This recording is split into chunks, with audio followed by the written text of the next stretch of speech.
बिस्मिल्लाहिर्रहमानिर्रहीम। अस्सलाम वालेकुम friends, welcome back to my channel. जी तो नाज़रीन, आज मैं आपके लिए बहुत ही खट्टे आलू बनाने की रेसिपी लाई हूँ। बहुत ही झटपट से तैयार हो जाते हैं। अगर आपके घर में कोई सालन नहीं है और आपको खाने को दिल कर रहा है तो आप इसको बना सकते हैं। बच्चों को लंच बॉक्स में भी दे सकते हैं, या फिर आपके घर मेहमान अचानक से आ गए हैं तो उन्हें भी बना कर दे सकते हैं चाय के साथ। तो बहुत ही मज़े के टेस्टी बनते हैं, लजीज। इसे आप रोटी के साथ भी खा सकते हैं, ऐसे रूखे भी खा सकते हैं। तो ये बहुत ही मज़े के बनते हैं, झटपट से तैयार हो जाते हैं। तो जी, वीडियो में आगे बढ़ने से पहले अगर आप मेरे चैनल पर नए हैं तो प्लीज़ मेरे चैनल को सब्सक्राइब कर दें, बेल आइकन को प्रेस कर कर घंटी को ऑल पर क्लिक कर दें, ताकि आपको मेरी हर आने वाली नई वीडियो सबसे पहले बआसानी मिल सके। यहाँ पर हमने आधा किलो आलू ले लिए थे। तो आलू क्योंकि नए हैं तो इस तरह से हम इसकी छील उतार रहे हैं, ताकि आलू ज़ाया भी ना हो, रिस्क की बेहुरमती भी ना हो। तो सबसे पहले हम आलूओं को छील कर धो लेंगे। अब यहाँ पर मैं बताती चलूँ, इसको काटने का दो तरीके होते हैं। एक तो गोल होते हैं इस तरह से, और दूसरा जब जैसे हम चिप्स काटते हैं उस तरह से। आपने इसकी बारीक कटिंग करनी है, इस तरह से आपने इसकी कटिंग करते जाना है।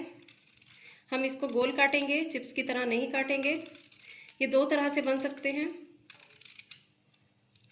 जी। तो आपने इसको कट कर लेना है इस तरह से। यहाँ पर आप देख सकते हैं मैंने इसका साइज़ ज़्यादा मोटा नहीं रखा है, बिल्कुल बारीक रखा है। तो आप भी इसी तरह से बारीक रखेंगे ताकि इसको पकने में आसानी हो। अब कटने के बाद हम इसे फिर से अच्छे से धोएंगे, ताकि इसके अंदर से जो गंदा सा पानी है वो निकल कर साफ़ हो जाए। यहाँ पर हमने ऑयल लिया है, आप यहाँ पर सरसों का तेल भी ले सकते हैं।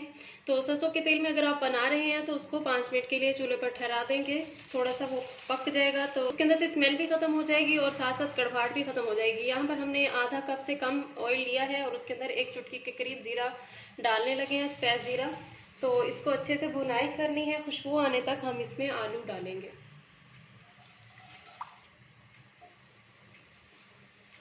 यहाँ पर हमने इसमें आलू डाल देने हैं। अब जीरा इसको पक गया था अच्छे से। अब इसके अंदर इसको मिक्सिंग कर कर हमने, ताकि ये अच्छे से मिक्स हो जाए, और इसको ढक्कन लगा देना है।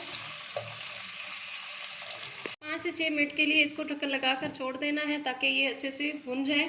फिर हमने 5 मिनट के बाद इसकी वापस से ढक्कन निकाल कर इसके अंदर चम्मच हिलाना है। यहाँ पर हमें 5 मिनट हो गए हैं ठहराए हुए, तो हमने इसमें चम्मच हिलाना है ताकि ये क्रिस्पी हो जाए, ज़्यादा जले नहीं, इसकी साइड भी चेंज हो जाए। तो आप देख सकते हैं यहाँ पर हमने इसको हल्के सुनहरे होने तक पकाना है, और वापस से ढक्कन लगा दें। अब जी यहाँ पर क्रिस्पी हो चुके हैं, देख सकते हैं आप, ये सुनहरे हो चुके हैं आलू। अब इसमें हम मसाला जात डालेंगे। सबसे पहले हमने इसमें नमक ऐड करना है। नमक आपने हस्बे ज़रूरत ऐड करना है, ताकि ज़्यादा ना हो, जितना आपको पसंद है। और उसके बाद हमने खुश्क धनिया पाउडर ऐड करना है 1 चम्मच के करीब। इसके साथ ही हमने हल्दी पाउडर ऐड करना है 1/2 चम्मच,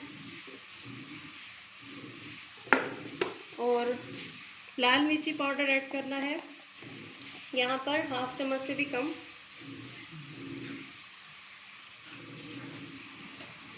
अब इन सबको अच्छे से मिक्स करना है। यहाँ पर हम 2 सब्ज़ मिर्चें ऐड करेंगे कट कर कर।